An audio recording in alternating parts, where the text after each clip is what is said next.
What if I told you that centuries ago, a woman secretly sat on the throne of the Catholic Church?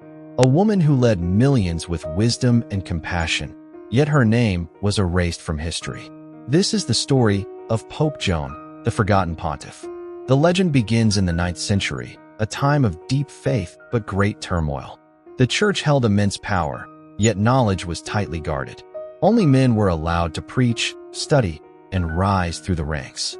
But somewhere in medieval Europe, a young woman, gifted with extraordinary intelligence, longed to serve God, not from behind the walls of silence, but from the heart of the Church itself. Her name was Joan. To escape the limits of her gender, she disguised herself as a man and took the name John Anglicus. Under this identity, she joined the Church, studied theology, and quickly rose through the ranks, admired for her insight, humility, and grace. Her leadership was said to be unlike any other. She promoted compassion instead of control, charity instead of politics. It is said that she improved education, helped the poor, and brought peace where others sought power. Some chroniclers even wrote that she reformed monasteries, supported learning, and encouraged the care of the sick, a pope who truly served, not ruled. For a brief moment, it seemed as though heaven itself had placed a different kind of leader on earth. But then, tragedy struck. During a public procession from St. Peter's Basilica, Joan suddenly collapsed, and to the horror of those around her, gave birth before the stunned crowd. The truth was revealed. The Pope was a woman. Panic and outrage followed. Some say she was stoned to death on the spot. Others claim she was taken away, never to be seen again. Her name, her writings, and even her portrait, erased from every Vatican record.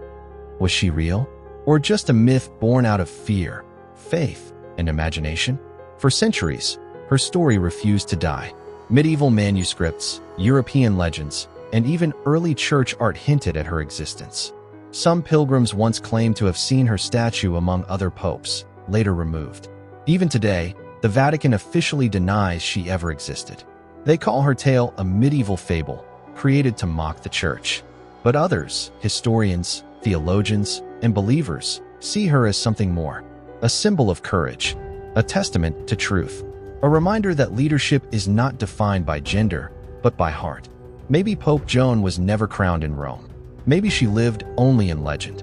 But her story still speaks, of faith that defies fear, of a voice that refused to stay silent.